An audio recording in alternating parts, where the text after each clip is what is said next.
Okay. All right, so I'm actually pretty new to this too. But all right, so we're here today with Sam Bastin, head trainer, head boxing trainer at Tiger Muay Thai. So, what got you into martial arts? Was boxing your first martial art? I started with Kung Fu actually when I was about 7 years old, 8 years old. Yeah. So I got into Kung Fu because I was actually getting bullied in school and just got into it for a bit of self-defense. And as I got a little bit older, I went to boxing. Started doing a bit of boxing at about 13 years old, and then started competing from about 14 years old. And then just from there, just built up the boxing, and it's all I've really ever done. So. Is that what you kind of stuck with once you found boxing? Boxing was your thing? Yeah, so I mean, I've always been around it now, and then I got introduced to MMA probably about 10 years ago. I started doing a lot of MMA as well. But since I've been out here in Thailand for the last 6 years, and I just teach the boxing. So that's my go-to, and that's what I enjoy doing. And my hobby and my passion is all about boxing, I guess. Nice. And you corner a lot of fighters, right? You run them through the camps and take them to fights? Yeah, so not so much cornering. I mean, I have in the previous years, but it can be hard to get away from here sometimes. Mm-hmm. But yeah, definitely there's a lot of guys that I've helped over the last few years out here with their striking. Guys like Alex Volkanovski and Daniel Hooker, and the guys from New Zealand and from Australia and stuff like that. Formed a pretty good bond with them because, I mean, they've been coming out here for years as well. There's a lot of sponsored fighters that continually come back and forth from their home countries. So yeah, always try and help them a little bit when I can. Nice. So you can either answer this through like your own competitiveness, like what you want to think or feel, or if you're like getting a fighter ready for that fight. But yeah. You have somebody that's getting ready, and for me, I think it takes an attitude switch. It does for me, at least. So, do you have anything that you want your fighters to be thinking or feeling before they go compete? Something that they're working on, and if so, like, do you have any tricks to kind of get them into that mindset? I think mindset is definitely like 90% of the competition. Mm-hmm. Like, if you are not switched on and ready to go, it can be a dangerous thing if you're not ready to mentally to fight. But you can't teach that. I don't think you can teach that. I think you can give people an idea of it, of how to maybe help them mentally prepare. But everyone has a mental difference in mental capacity. So I really don't think that's something you can teach, but someone else has to find that themselves. I guess you can give them an idea with it, but yeah, that's an individual thing. I really think when you're getting someone ready, you can help them as much physically prepare for it, but again, 90% mental. They've got to find that themselves. So would you say you can kind of like help them like support it, but you can't give them yours? Like I don't think you can teach someone how you deal with that situation. Like, and I mean, I've had a lot of competitions myself. I've fought at boxing, MMA. I've had almost 60 fights. During that time, my mental capacity's been different every time as well. So I guess I've over time found my own way of dealing with that. If I'm competing, I actually find it harder to help someone if they're competing. I actually get more nervous, and my mental capacity changes again with how I'm trying to help someone when I am cornering them for a fight, you know. So me too. I feel like I have so much less control. Yeah. Did that take you a while? Was it something that you had to work on, or is it something that you kind of like found naturally? I mean, as I said, like it's always been a little bit different. So I guess you never 100%. For me, anyway, you never 100% mentally prepared to fight. Like, but once you get in there, like, you don't think about that. That's gone. Your nerves and all that, they do take over a little bit. But yeah, goes out the window, and you switched on and you're ready to go. You're not worried about all that. That's during the camp. You can kind of lose a bit of mental focus in that. But when you're in the ready for the fight, and you're in the ring or in the cage, it's go time, and you're switching on, and you've got a job to do, and got to do it to the best of your ability. So. Yeah, that's been my experience too. It took me a while actually. My first maybe 5 or 6 amateur fights was really, I had like paralysis by analysis and I'd freeze up, and there was all these kind of little things, unexpected things that messed with me that nobody really like taught me, because like you said, that's a really hard thing to teach.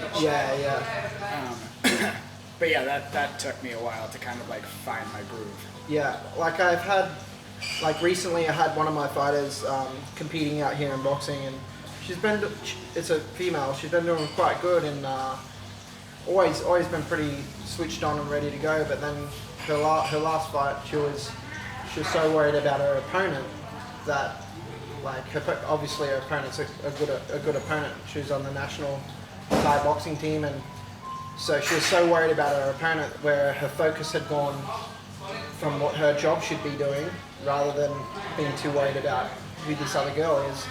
And just complete like brain lapse, and just couldn't get the job done, couldn't get out of first gear, and couldn't do basic things that she should be doing. So yeah, mental aspect is definitely one of the biggest parts of any competition, I think. Yeah, and that's why I like to when I find guys like you, that's why I like to talk about this, because I feel like the techniques are so easily, not so easily, but they're shared and they're like readily available. Like that's what everybody does online when you go to schools, like you learn techniques. But I've been around the sport a long time, and it's hard to find people that like really that can like, this side of the mental aspect just seems like it's so much harder to like get to, but it's so important. What I found interesting was if you watched Darren Till's interview a couple of weeks ago. Darren Till? Not a recent one. Okay, I like Darren Till. Yeah, I'm a fan as well. Like I'm more of a fan after what he said in his interview, and he talked about because he went on I think it was a 17 or 18 win streak, and then he lost 2 in a row. And then he was coming out to fight Gastelum in his recent fight a couple of weeks ago. And after the fight, he talked about what he was thinking before the fight. And he talked about how he wanted to fake an injury so he didn't have to fight, because he was that scared to come out and compete. And like, this guy's one of the best in the UFC. Yeah. And he's talking about, he was absolutely shitting bricks. He was talking about like he wanted to fake an injury so he didn't have to fight. And I found that very interesting, like a guy at that level, one of the, I think he's ranked 4th in the US in the middleweight division, and he's talking about like faking an injury so he doesn't have to compete, and we all have those those mental sort of, I guess you could call it like a mental break from not wanting to do what you should be achieving, but yeah. Found that pretty interesting. Yeah, me too. And I see like in a lot of the younger guys that they don't want to admit that to themselves. Like they'll talk a lot about how they're not scared, how they're not whatever it is, and you're like, that's cool. I get it, but like you're lying to yourself. And you're lying to yourself, and like you gotta like, obviously like you're gonna go in there and you're gonna compete and you're gonna do great, hopefully. But I think if you lie to yourself, that stuff is gonna catch up with you. Yeah. It's like I said, like everyone's gonna have different ways of dealing with that, but I guess again, like that's not something you can teach. It's just something you can give people ideas with, and hopefully they figure that out as they go throughout their career. Yeah. Well, thanks for sharing like your idea on it, stuff, man. Like I hope every time I get to talk to somebody like you, somebody gets like one little nugget of something that they can use. Yeah, no, thanks for having me here and talking about it. Absolutely. Good. I got one more for you. So you spent a long time in martial arts. Okay. So if you could go back to when you first started training, you first started competing, and give yourself one piece of advice. Got anything? I would probably. That's a good question. Thanks. I would probably choose a different pathway on what I would do for my training. As in, like, I guess where I was living, I didn't have like the tools to be able to learn what I could have been learning, the martial arts that I could have been learning. Like, for example, like even though I had 15 professional MMA fights, I never done any wrestling. Like I never done proper jiu-jitsu wrestling. that just wasn't an option that I had available. So if I was to go back and like think about what I would change, it would be to be able to have more opportunity to do those other elements for like, whether it's boxing or MMA or anything like that, just having more of a foundation for martial arts. That would probably be the best thing that I could think of, I guess. Okay. Go a little deeper, a little faster. Like if you're gonna dedicate yourself to the road, like go do the thing. Yeah, go do those things. Like, but again, like you got to, like for example, in America, pretty much everywhere you go, they got wrestling, right? Yeah. So in Australia, we have like pretty good striking. We got boxing and kickboxing and stuff like that, and Muay Thai. But there wasn't, time ago, 10 years ago, there wasn't much wrestling or jiu-jitsu schools or anything like that. So is that changing? Yeah, that's changed now. Like we're slowly picking up. Well, progressed a lot in the last 6-8 years. But again, before, like we didn't even really have in Australia a proper amateur program for MMA. It was just like jump straight into the professionals, Yeah. So was that what you did? No amateur fights? You just went straight pro? Yeah, I ended up having 35 amateur boxing fights, and then after my amateur boxing, I went and had my first pro MMA fight after about like 2 weeks of training. So I knew nothing about wrestling or jiu-jitsu or any of that. So it was just getting in, So you more or less just went and boxed? Yeah, just boxed and just did what I did to try and stuff the takedowns, because that's all I really knew. Try and stuff some takedowns and not get taken to the ground and hope for the best. Yeah. How was it? Yeah, good. I won my first fight, and then I ended up losing the next four straight.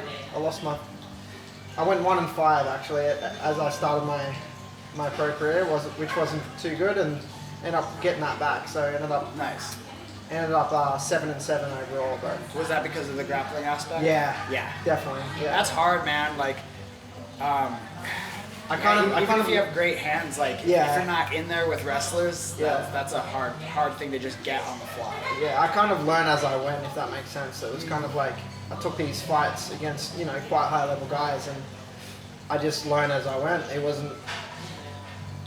My training partners and stuff back home, there was 3 of us, none of us knew how to wrestle properly and do jiu-jitsu properly or anything like that. So it was just kind of jump in and have a go and hope for the best. And yeah, most of the time it ended up me on my backside getting wrestled, Yeah. But that's martial arts. It's all about the journey, not about the end result, but about the journey on the way. Yeah, and it got you here, man. This is sweet. Yeah, I love it. I would be okay if my martial arts journey ended up with me here. Yeah, it's just a funny situation. I guess I was in the right spot at the right time, and like when I first came out here, I ended up starting with the fitness, helping the fitness program and stuff like that. So I started with that, and about a year after that, I ended up with taking over the boxing program, and that's all I've been doing since then, I guess, last 5 years, all boxing. All right, sweet. Come to Tiger, train with Sam. Thank you, guys. Thank you, man. Cheers, appreciate it. Yeah, man. So do I. That was great. Awesome.